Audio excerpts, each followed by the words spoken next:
The SynchroMystic presents SynchroMystic.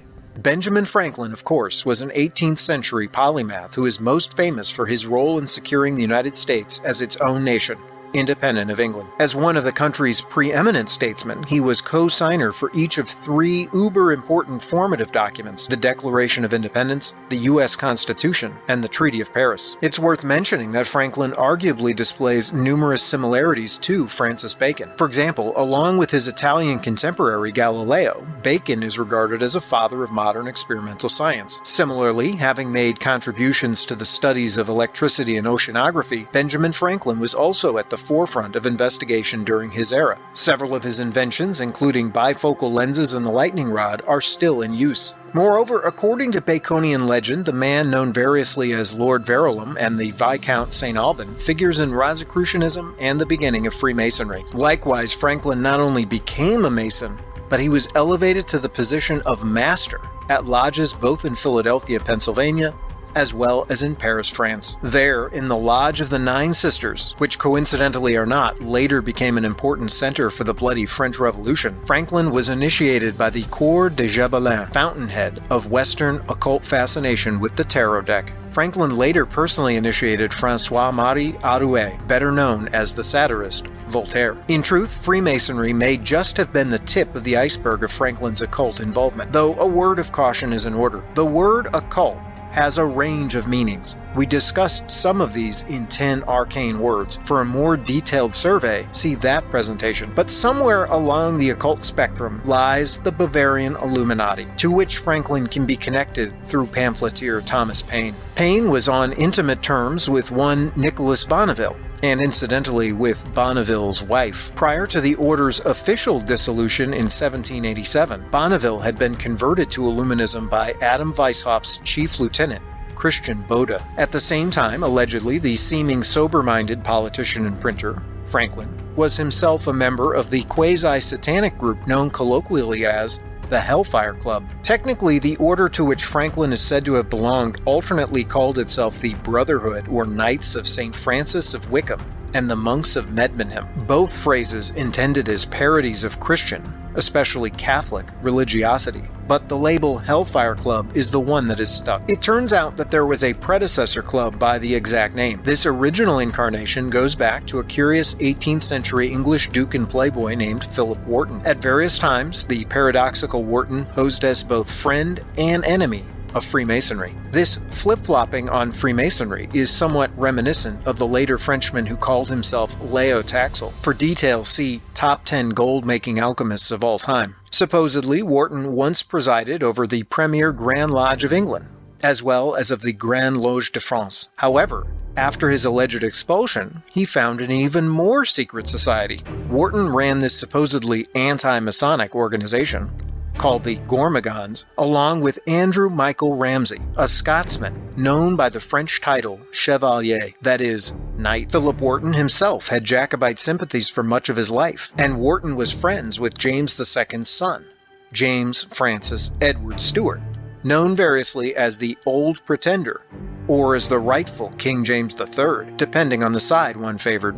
Late in his short life, Wharton seems to have abandoned the Jacobite cause, and, like Emanuel Swedenborg, may have been a spy for English Prime Minister Robert Walpole. Walpole was a stalwart advocate for the Georgian kings of the German House of Hanover, and he employed numerous covert agents, including the ostensible anti-Jacobite George Doddington. Supposedly, George Doddington also happened to be a member of English politician Sir Francis Dashwood's circle. When Dashwood rebooted Wharton's Hellfire Club, beginning at London's George and Vulture Tavern, Doddington reportedly signed up, along with other influential persons, including Benjamin Franklin. This is interesting for many reasons, not least of which is writer Richard Deacon's contention that the club served as a cover for British intelligence, and in effect became a center of English espionage. And Benjamin Franklin was right in the thick of things. In fact, according to one researcher, Franklin came to England in 1758 expressly to discuss the future of the American colonies with Dashwood. Additionally, Franklin had close dealings in Paris with Edward Bancroft,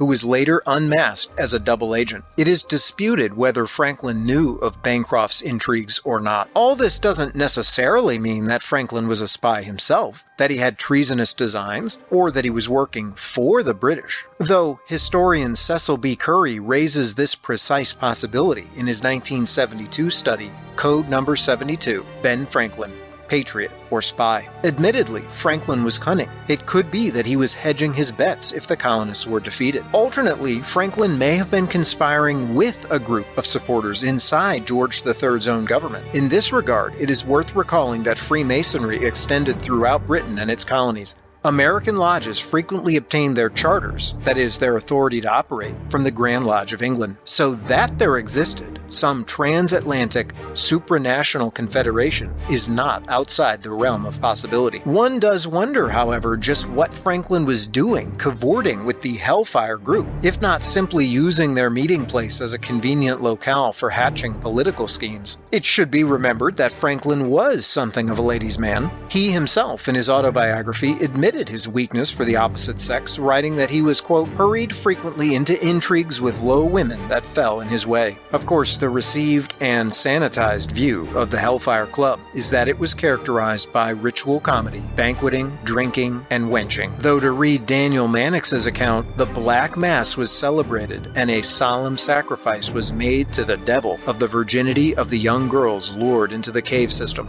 a reference to the series of chalk caves directly beneath St. Lawrence Church in West Wickham, southeast England, where Dashwood hosted Hellfire revels. This darker complexion to the story might be dismissed as so much scandal-mongering against the esteemed author of Poor Richard's Almanac, were it not for an odd discovery made in 1998 by workmen renovating Franklin's old digs at number 36 Craven Street in London. Over 1,200 pieces of human bone were retrieved from a 1 meter wide, 1 meter deep pit. One of the builders who made the grisly discovery exclaimed, "It was like a horror movie." According to the London Times, most of the bones showed signs of having been dissected, sawn, or cut. One of the skulls had been drilled with several holes. At the time, Paul Knapman, the Westminster coroner, said in an official statement, quote, "I cannot totally discount the possibility of a crime." However, this angle was never investigated. According to the Benjamin Franklin House website, since it was determined that the bones were more than 100 years old, an inquest was not required. Instead, it is casually asserted that the bones are the remnants of an anatomy school run from the house by one William Hewson, son-in-law of Franklin's landlady,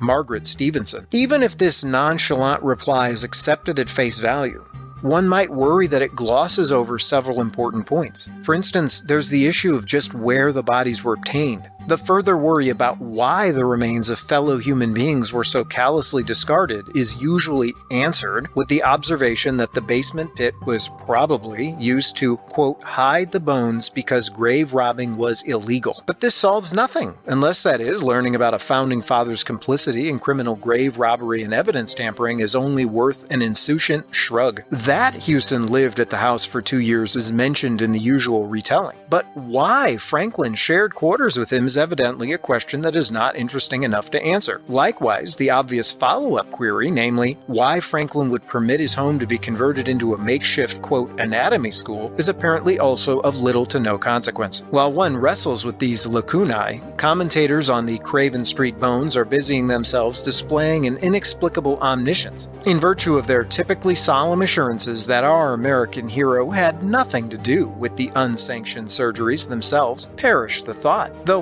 how Franklin's aloofness and innocence could be ascertained without an investigation is anyone's guess. Doubtless it is an inference from axioms such as that he that would live in peace and at ease must not speak all he knows or judge all he sees. Nevertheless, on pain of being labeled gadflies, we must press this inquiry a bit further. After all, William Hewson was said to have been trained by anatomist William Hunter. In an article published in 2010 by the Journal of the Royal Society of Medicine, one may read a prima facie case that Hunter, along with accomplice William Smellie, were responsible for a series of 18th century murders of pregnant women with a death total greater than the combined murders committed by the famous 19th century murderers Burke and Hare and Jack the Ripper. Not only this, But as mentioned in Top 10 Gold-Making Alchemists of All Time, Freemasonic reference materials ritualize the word autopsy. This implies that, in a bizarre and arguably twisted way, some Masons, perhaps like Franklin, may view the procedure of an autopsy both medically and esoterically. But surely there's nothing to see here. The preceding was excerpted from a longer presentation titled Top 10 Occultist Spies. The full 1-hour video also discusses characters such as 41st U.S. President George H.W. Bush, 20th century British esotericist Aleister Crowley, 20th century American rocket scientist and Thelemite Jack Parsons, 18th century Swedish mystic Emanuel Swedenborg, 19th to 20th century Russian symbolist painter and theosophist Nicholas Roerich, and several others.